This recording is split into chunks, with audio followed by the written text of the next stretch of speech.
afaan oromoo hundee oromummaa afaan oromoo hundee oromummaa gurratti mi'aawa yaa'an sagaleeke cirracha bishaanii baay'inni jajjabee gurratti mi'aawa yaa'an sagaleeke cirracha bishaanii baay'inni jajjabee. Hello, assalamu alaikum warahmatullahi wabarakatuh. Akkam jirtan baga nagayaa walitti deebine. An Abdallah Siraaj.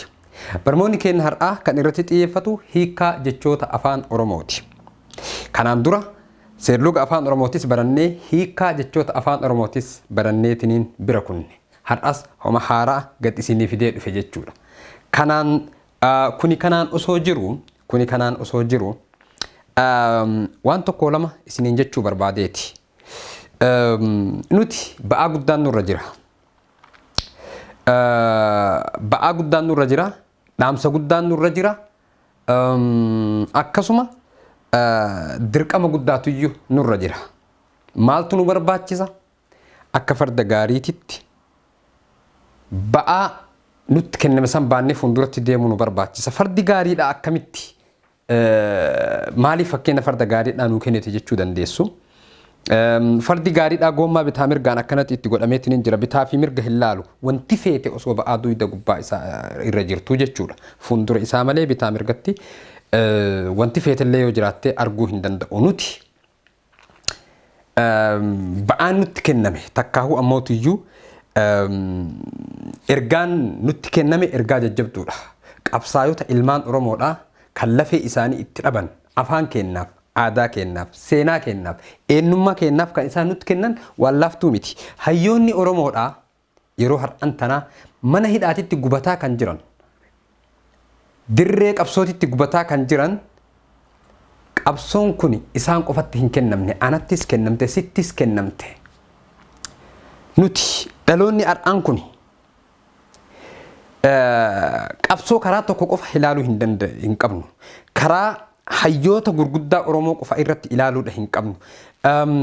Karaa ammootiyyuu ta'een ilaaluu hin qabnu. Karaa hedduun qabsoon kan godhamtu. Takkaahuu ammootiyyuu dhaamsi hayyoota Oromoo kan lubbuu ofii Oromoodhaaf jecha dhaban, Oromummaadhaaf jecha dhaban. Dhaamsi isaaniidha karaa hedduun ilmaan Oromoo keessa kan jiru jechuudha. So wanti ani jechuu barbaade walumaa galatti dhaamsa hayyoota kennaa kan akka Taaddasaa Birruu, kan akka Elemoo Qilxuu, kan akka Haaji Aadam Walee, kan akka Waaqoo Guutuu, kan akka Jaarraa Abbaa Gadaa, kanneen har'a lubbuun jiran kan akka Koloneel Gammachuu, kan akka Baqqalaa Garbaa, kan akka Jawhar Muhammad, hayyoottan hedduun har'a mana hidhaa keessa jiranii fi kan dirree waraanaa keessa jiran kan akka Jaalmarroo fi kan kana fakkaatan hundi isaaniitiyyuu qabsoo mataa ofii danda'etti jiran. Nutis haa qabsoofnu. Nutis haa qabsoofnu. Qabsoo qalamaa qabsaahuu dandeenya. Qabsoo yaadaa kan uummata keenya deeggaru qabsaahuu dandeenya. Qabsoo fala fiddu, qabsoo uummata keenya ijaartu irratti hundoofnee haa qabsoofnu. Kanaaf kana heega kanaan jedheen booda kallattiidhaan gama barmoota kootitti isin deebisa.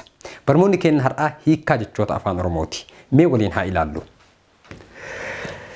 The vocabulary of Oromo language jedha. Dheengadda baranneetiin turre. Har'a kan irraa eegallu qubee daa. Doolachuu. Doolachuu jechuun maal jechuudha? Akka afaan Oromootitti doolachuu jechuun irraa muramuu, gabaabachuu, takkaahuu ammootiyyuu wanta dheeraa tokko tahe tokko yoo irraa murameetiin jedhe ni gabaabata, ni doolata. Takkaahuu ammoo dooluus jedhaniin jechuudha. Akka afaan Oromootitti dooluu. Doolus jedhaniini let me say doolu kan itti aanu dooqaa dooqaa jechuun jifaara mi'a callee itti godhamu. Fakkeenyaaf elemtuu xuunxoo qodaa gugurdaa yeroo ijoollee keenya ka dubaraa heerumsiisan kan itti godhan sanniin dooqaa jedhaniin jechuudha. Fakkeenyaaf gabataa gugurdaa marqaaf attillee itti godhanii callee gamaa gamana babbareedduu ammas ammootiyyuu mi'a aadaa Oromoo uffata aadaa Oromootittis yeroo godhaniitiin jedhan isa san akka inni irraa bareedu agartanii jirtanii isa saniin dooqaa jedhaniini jechuudha. Kan biraa doorama. Doorama jechuun wanti kun kutaa gadaa keessatti argama. Wanta gadaa Oromoo keessatti argama. Kutaa gadaa keessatti kan foollee fi luba gidduutti argamu jechuudha. Maal jechuun? Doorama jechuun jechuudha. Kutaa gadaa kan foollee fi maal jidduutti argamu jechuudha? Luba jidduutti argamuun doorama jedhaniin jechuudha. Waa'ee gadaa kana gara fuulduraatti bal'inaan baranna. Kitaaba isaa akka qabutu iyyuu jira. Bal'inaan irraa baranna. Oromootiyya wanti wal barsiifnu waan baay'ee fixuu hin dandeenyu. Garuu ammootiyyuu beesik takkaahu ammootiyyuu wanta bu'uura ta'e tokko irraa eegallee gama guddaatti achi deemnaa jechuudha. Okay? Kana fakkaataa jechuudha. Doorama jechuun kan itti aanu dooramuu. Dooramuu jechuun innis sirnuma gadaa keessatti jechuudha. Sirna gadaa keessatti muudamuu jechuudha. Aangoo wahii sii kennamuu jechuudha. Maal jechuun? Dooramuu jechuun aangoo sii kennamuu takkaahu ammootiyyuu sirna gadaa keessatti muudamuu jechuudha. Itti gaafatamummaa guddaa abbootiin gadaa sitti kennuu danda'u jechuun maal jechuudha? Dooramuu jechuudha. Inni kan biraa dooranii. Dooranii ammas dooranii jedhaniin laalama wal bira fidanii dooranii jedhaniin. Dooranniin kuni hiikkaa kana isiniif haa himu. Dursa hiikkaa dooranii jedhu kana isiniif himee kaanitti isin dabarsa. Dooranii jechuun lolaa yookaan bishaan bakkee tokko ciisu yookaan ammootiyyuu galoo wahii jechuudha. Galoo galaana xixiqqaalee kan deemeetiin bahararraa akkas achi citee iddoo calcallee wahii xiqqaa keessa taa'uun maal jedhaniin jechuudha? Dooranii jedhaniin. Naan hin jabaattu. Naan takka qofa taati. Well, mee dooranii isinitti haa himu. Dooranii. Dooranii. Dooranii. Dooranniin kuni Baalee keessatti naannoo Baalleetti argamti. Naannoo Baallee bakka irraa haya horiidhaaf fuudhanii namni Baalee ni beeka. Naannoo sanitti argamti dooranii jechuun. Dooranii tana biratti wanti jiru sirees jedhaniin akkasuma xuuxulluqqes jedhaniin tullu gaaraas jedhaniin. Isiin gidduun kuni dooraniin kuni bakka itti leenci baay'inaan argamu. Leenci baay'inaan wal hora, qeerransi baay'inaan wal hora, jaldeessi baay'inaan wal hora. Naannoo sanitti bineensonni sirrii malee argaman bineensota guddaa kan akka leencaa. So bakki ta'een kun Baalleetti dachii Baalleetti argamtu jechuu. Baallee dooranii jedhaniin. Baallee dooranii. Baallee dooranii jedhaniini jechuu. Dooraniin tun bakki ta'een isiin itti argamtu Baalee keessatti argamti.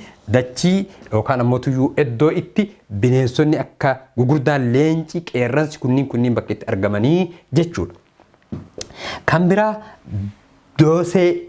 Doosee jechuun waraqaa furdaa kan luukii keessatti qabatan. Fakkeenyaaf amma warroonni mootummaa doosee fidi kootu doosee itti bani waan akkasii jedhanii miti. So wanti akkasii suni waraqaa furdaa ragaa hedduu of keessatti qabataniitiin ittiin deemanii jechuudha.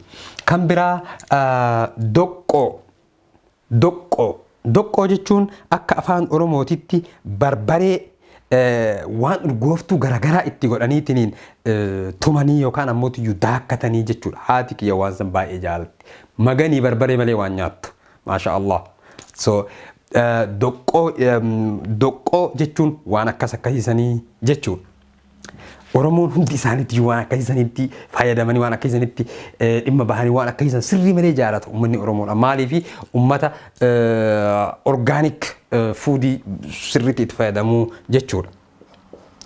So kan biraa dor'uu jechuun dhoohuu takkaahu ammootiyyuu wanta boombii ta'e wahii jechuudha. Wanta dhoohe wahii wanta fanadda'uu jechuun afaan jiraati ani hin beeku. Dor'uu jechuun dhoohuu jechuudha. Okay? Inni kan biraa ammootiyyuu inni kan biraa dulaaba. Dulaaba jechuun saanduqa ol dhaabbatu. Saanduqa doolaaba jedhaniin akka afaan Oromootitti يعني الحاجات كبيرة طويلة كده انتوا تحطوا فيها الحاجات زي الإدوم زي القميص وحاجات مهمة انت اشتري لبيتك تحطوا فيها جوا. بيقول باللغة أورومو كمان دولاب. دولاب بالعربي كمان بيقول دولاب. جراني نجي شورا بالعربي انتوا كمان انتوا جماعة العرب انتوا كمان تقولوا الدولاب هذا بيقول دولاب. انتوا هنا نقول دولاب. انتوا خديتوا اللغة حقنا هذا افطر نفسكم وخليه في محلكم. اوكي هذا لغة حقنا. دولاب هذا لغة الأورومو لكن انتوا الجماعة العرب شيلتوا لغة حقنا. ليش ما اعرف انا. اوكي افطر نفسكم خليه بعيد مننا. اوكي كان برا اموت يو دمبلو بكم على يصير كفان روماتي تنقول دمبلو جتون أكاكو قرشيد. دمبلو جتون أكاكو قرشيد. سانتي أبا كلاني سانتي أبا دكتما سانتي أبا شنتما كنا أكا أفان روماتي دمبلو جناني جتون. برموني كن هرأ كان رتيت يفتي هيكا جتشوتا أفان أوروموتي كان اتعانو سيرلوغ أفان أورومو إسيني فيدا. osoo mata duree kana keessaa hin bahin garee WhatsAppidha uumamee jira. Barmoota darbe keessatti lakkoofsa isinii kaaheetiin hin jira. Ijoolleen hedduun dhuftanii barataa jirtan. Kan barachuu barbaaddan keessa seenaa baradhaa. Afaan keessan baradhaa. Wallaalummaa irraa bayaa. Dukkanni isinirraa haa baatu. Dukkanni nu hunduma keenyarraa haa baatu. Walirraa haa barannu. Wal haa barsiifnu. Chaayinaaliin kun chaayinaalii afaan Oromooti. Okay? Subscribe godhaa. Share godhaa waliif.